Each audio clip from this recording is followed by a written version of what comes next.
Oke, panas banget ya bro. Saya habis ngecek kamar mandi, terus tahu-tahu bau tempat air di kloset itu yang buat nyiram brodol, ganti deh. Ya udah. Nah, ini saya pakai gini nih, bahasa semua soalnya tadi. Oke, gini bro. Tadi di FB ada teman saya cerita bahwa konglomerat yang bercerai baru-baru ini disinyalir selingkuh bro. Selingkuhnya dengan siapa? Dengan translatornya, katanya gitu. Jauh hari sebelum ini tersiar ya, sebenarnya pada saat teman saya posting si ini cerai, saya langsung bilang itu kelihatannya selingkuh. Tahu dari mana lu sotoy? Saya bilang saya sudah lama mengamati chart konglomerat ini, pace chart bazinya ini.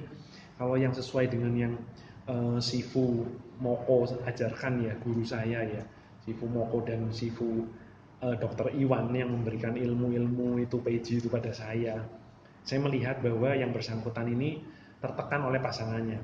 Ada yang mengartikan dia sayang sekali dengan pasangannya, tapi kalau saya melihat ini tertekan dengan pasangannya. Tertekannya kenapa? Nggak tahu bro. Tapi bukan salahnya ceweknya, bukan salah bininya. Karena dengan siapapun cowok itu menikah, akan tertekan pasti. Itu pasti. Cuma namanya barang baru kan nggak masalah ya, dinaikin masih enak, tertekan nggak masalah. Tapi gini, ada satu buku ya, Sun Tzu ya, Applying Sun Tzu in Managing Your Marriage. Di sini ditulis bro, yang pertama itu ada batasan untuk bekerja. Batasan untuk bekerja itu apa? Ya, bekerja itu bukan hanya mencari uang ya bro ya, tapi karena bekerja itu konsep kita ini salah selama ini.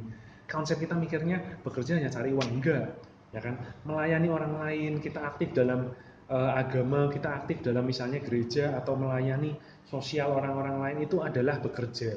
Hati-hati, banyak orang yang melibatkan diri dalam sosial, tapi pasangannya, istrinya, anaknya, atau suaminya terlantar, bro. Ini yang mengenaskan. Yang kedua, perselingkuhan itu dua orang, suami dan istri yang terlibat. Dalam arti bahwa begini, kalau suaminya selingkuh, istrinya harus introspeksi, apa sih yang menyebabkan suami saya selingkuh? Apa? Sebaliknya juga, kalau istrinya selingkuh, suaminya harus introspeksi, apakah saya terlalu sibuk?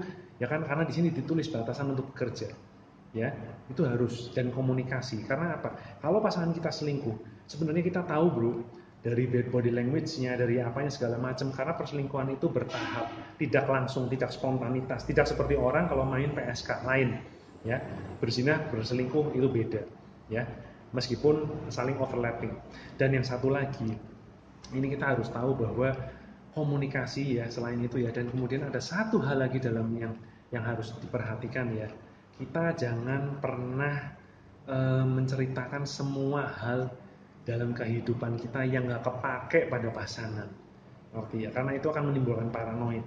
Yang sebenarnya kita nggak selingkuh, dikira selingkuh, ya. Karena misalnya mantan kita nih WA nanya anaknya sakit, kita jawab, kita cerita, pasangan kita mikir kita selingkuh padahal enggak. Tapi itu di luar konteks ya.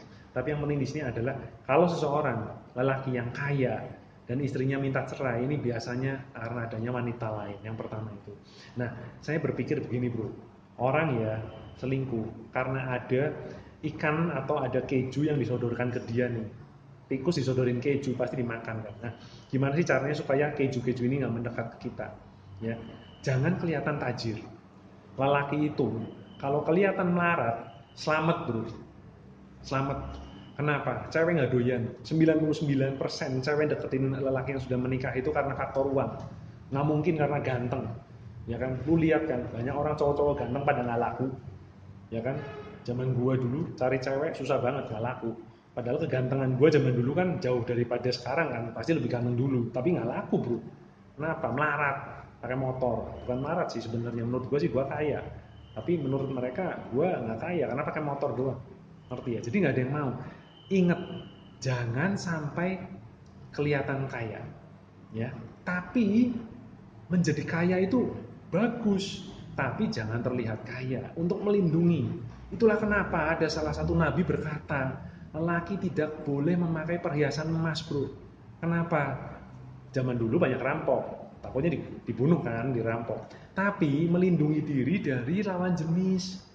Lawan jenis itu datang kalau kita kelihatan kaya. Penting sekali, itu artinya dalam sekali bro. Ya, lelaki jangan memakai perhiasan emas. Saya nggak pernah pakai perhiasan emas, pakainya ini monel, monel. stainless, ya kan? Itu justru itu bro, ya. Oke, itu salah satu renungan saya sambil tadi ngosek kamar mandi, benerin apa namanya bautnya kloset ya.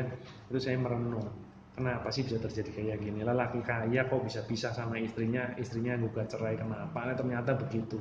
Oke, ya. Tuh, itu aja. Cheer up. Semoga kita semua selamat menjalani perkawinan sampai tua. Oke.